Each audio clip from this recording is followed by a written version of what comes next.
Sir, I want to know from the government, sir, is the budget exercise meant to mislead the parliament? And why should we trust this government?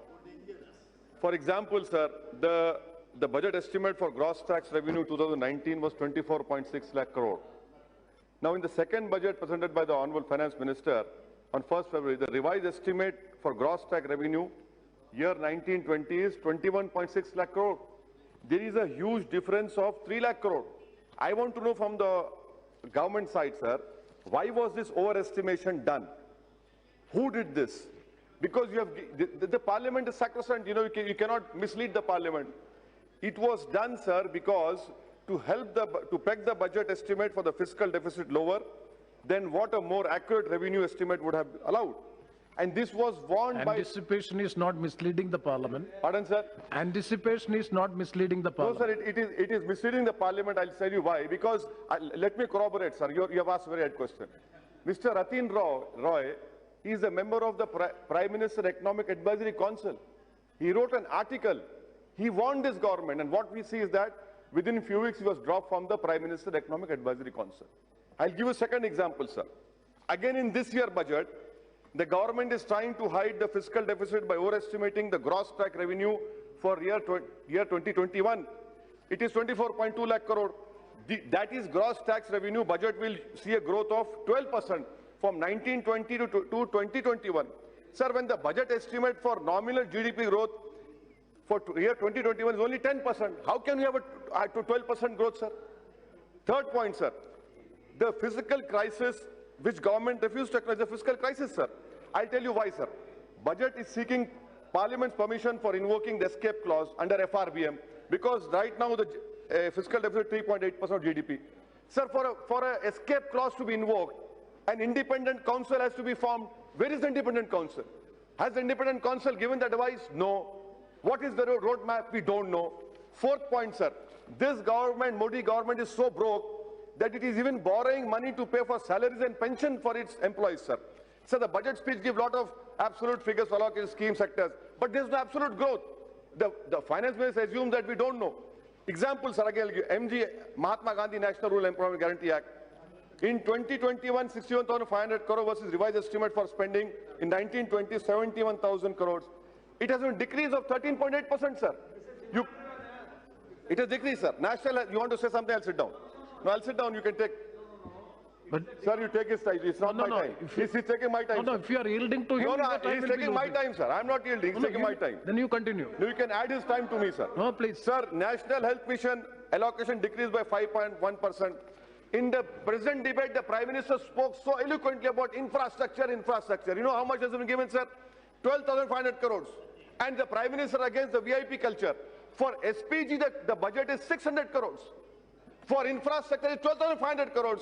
And moreover, sir, SPG budget is not audited, is not covered by CAG. No audit is done. But again, infrastructure only told by what will we gain? What infrastructure will be created by 12,500 crores? Only the government can answer. GST, sir. GST, the Prime Minister has taken credit for it. Sir, GST, I'm telling you, 14%. Read paragraph 106. What the Finance Minister is saying? Hereafter, transfers to the fund would be limited only to collection by way of GST compensation. Says, this is the grave, dishonest way of completely ignoring the GST Act. You have to give 14% compensation. 1.5 lakh crore funds have not been given to the states, sir. How will the states compensate now? They have made budget on that basis. So, GST again, Mr. N.K. Singh, chairman of 15 Finance Commission, says that frequent changes have resulted in a clutter that has made compliance difficult for business. His own 15 Finance Commission chairman is saying this. Sir, and then Honorable Minister is sitting here. Look at the way budget is created, sir. Ministry of Communication, 4,000 crores is given. For what? The Ministry of Communication will give that 4,000 crores to government for GST. Fantastic, sir. Great wisdom in this. Now coming to minorities budget, sir. It is not the question of increasing budget. The question is, for example, sir, what is the Muslim literacy rate? It is the lowest. It is 68.5%. National is 74%. Pre-matric, post-matric scholarships, sir. The government is giving only to 35,60,000 minority students. What is the number of applicants, sir, for pre-matric? 75 lakh. Post-matric, 18 lakhs. Merit cum means is 2 lakh. Day in, day out, I have been demanding that please make it demand-driven. Please make it demand-driven. You gave a commitment that 1 crore scholarship would be given, but you don't do it. You only words for minorities, but when it comes to actual implementation, zero. That is the example I'm giving, sir. Sir, the unit cost of scholarship for minorities has not been increased from 2007 and 8. Sir, 1,000 per annum is given pre-matric scholarship. Please make it at least, according to inflation, increase the admission tuition fees for the post-matric, increase it to at least 10,000 rupees. There's a criteria of scholarship, 50%, do away with it. We don't want that. You want more students because, sir, All India survey says 17.3 lakh Muslims are in higher education.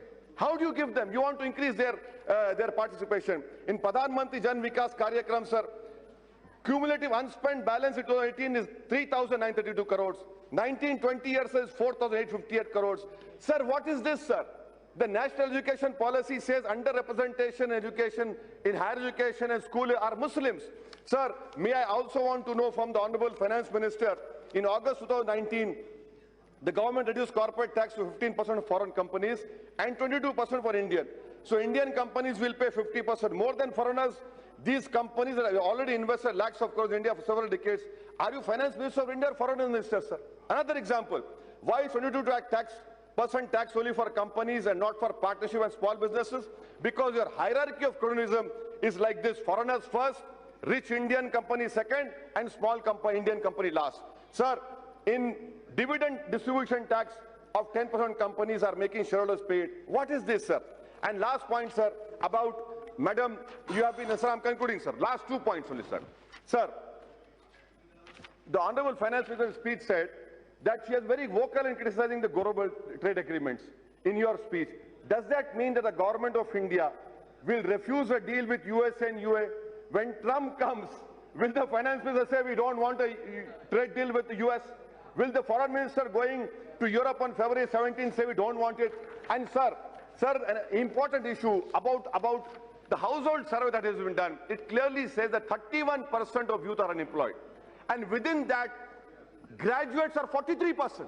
What is the roadmap for employment? We don't know. The employment is so bad, sir, the NCRB data tells us in 2018, when the Prime Minister was Modi, 2018, every day 36 youths were committing suicide.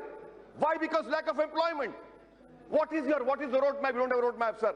That is why I see that I have started by saying that this budget exercise is meant to mislead the parliament. And why should we trust all this data?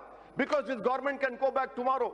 And I am pretty much sure that the GDP will not even touch 4.5% this time, because there is nothing in this budget to revive the economy.